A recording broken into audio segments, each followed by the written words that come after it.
I'm working on this unit right now that keeps throwing a code like 21/27.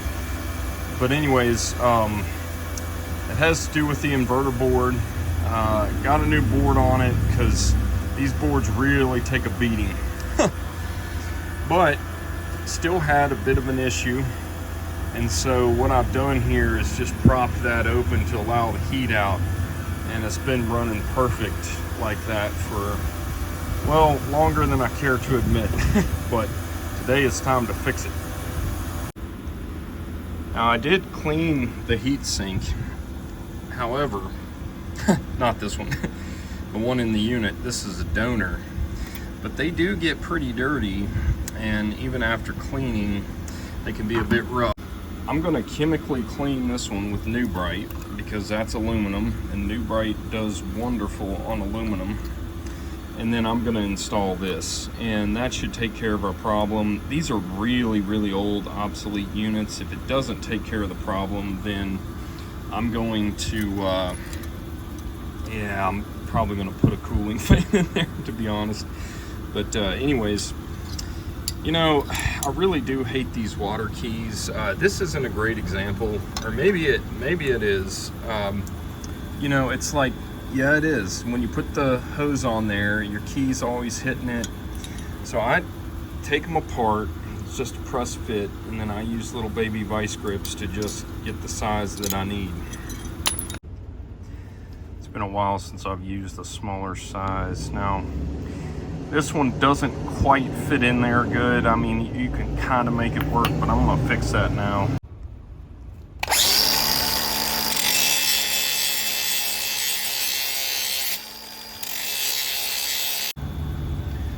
All right, there we go, just like that. Now I'm gonna give us good brushing to get the loose, whoa, man, get the loose stuff off it.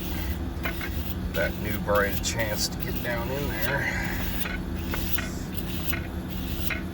A lot of the newer versions of VRF equipment are actually using the liquid line to cool the drivers, which in my opinion does work better.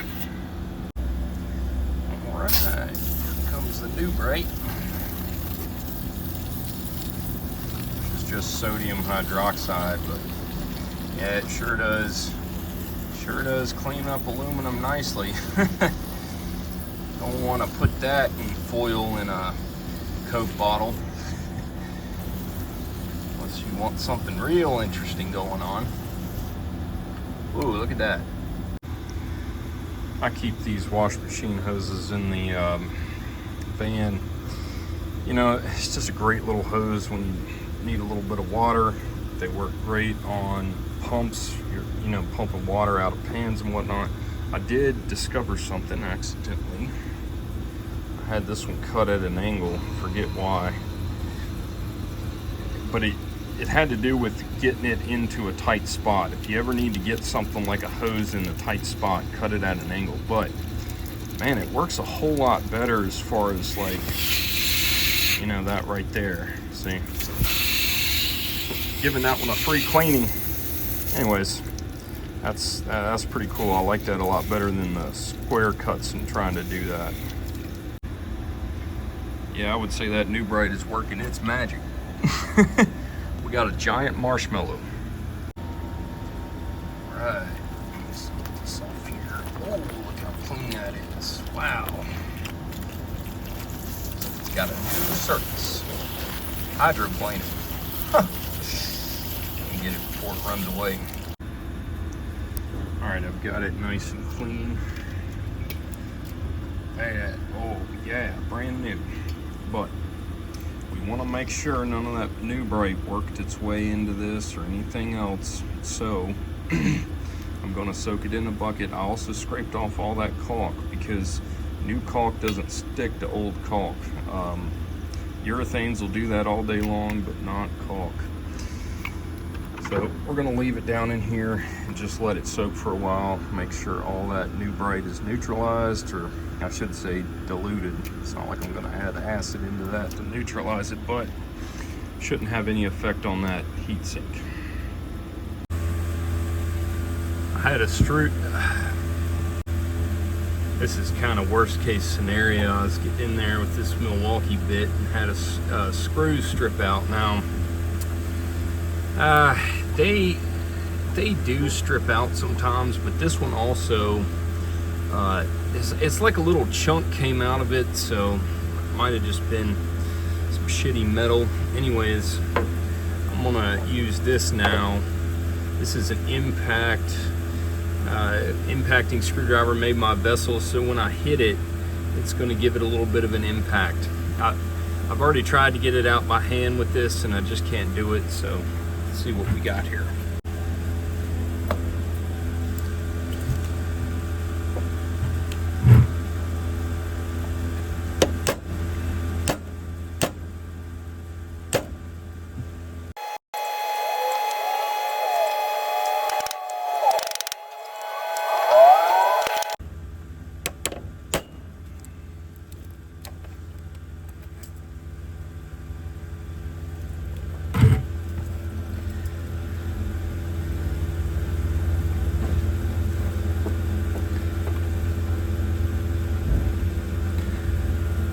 Phew. Now that screwdriver, just worth its weight in gold. You can see how bad that is. And of course it got worse after it lost that chunk, but man, it's the impacting action that really does it with these. Of course, this is also Japanese, so it's like, I forget what they call this, GIS or JIS or something. Anyways, yeah, so this is not really a Phillips, and that's why you need this kind of a Japanese driver. This side over here came out fine. This one up here is binding up too, so I'm gonna give it a little tappy tap.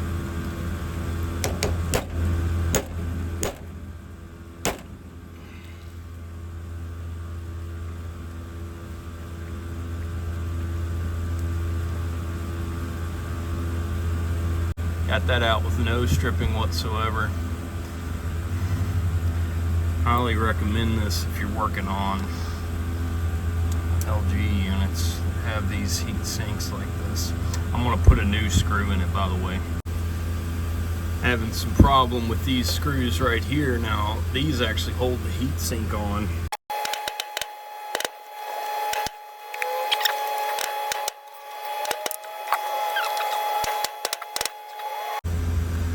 I'm gonna try a few more things. So the rotational force in the hammer is actually starting to round that out. So I've got this this Weeha here. Those have bits that fit pretty well, but even that's struggling a bit. I'm gonna try this little mini version of an automotive impact driver and see how it does. These here might actually be galled up. You know, stainless and aluminum is a problem. It's there long enough under the right conditions. All right, let's try this, made by Nipix. These things do work, but man, I don't have much to grip onto there.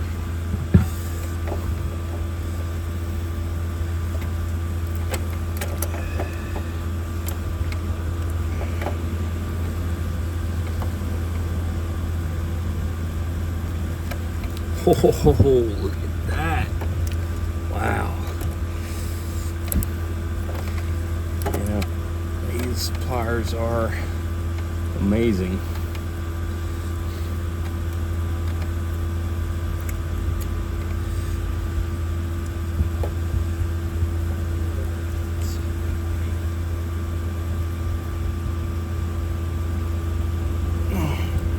Oh, yes.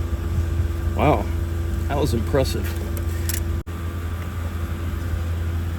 If you look here, that's what I had to grab onto, just that. There's a couple marks. Whew, wow. For the win. Let's see, what are these? Yeah, there it is right there. The way these screws were acting, I would say this whole side got hot at some point, real hot. And aluminum does stick to stainless quite well when that happens. Now, just need to cut off this caulk. Now, you know, this one does look clean because I cleaned it, but it's really hard to get off this, like this coating. But you know, there's a coating that gets formed on these, especially when they have leaks, that is just really hard to get off there. I mean, and that's why I need to replace it with a sink that's been cleaned with New Bright. You know, you almost just need a new surface on these sometimes. Little heat sink is done with its drying cycle. Oh yeah. There's a look at the back after I scraped all the caulk out, my reactors. I'm gonna be using this caulk right here. And this is the way I store it in the van, just like this. And I'll show you what this is if you hadn't seen it before.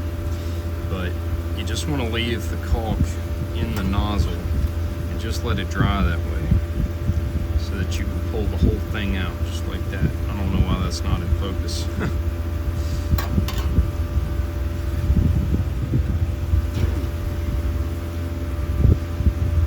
That's just something I made for onto these tubes. Just gives you a lot more control, especially once you get down to the end of the tube, and just really helps you lay down a pretty good bead. And you don't need a bunch of these, you can just reuse them as long as you keep that end getting dicked up.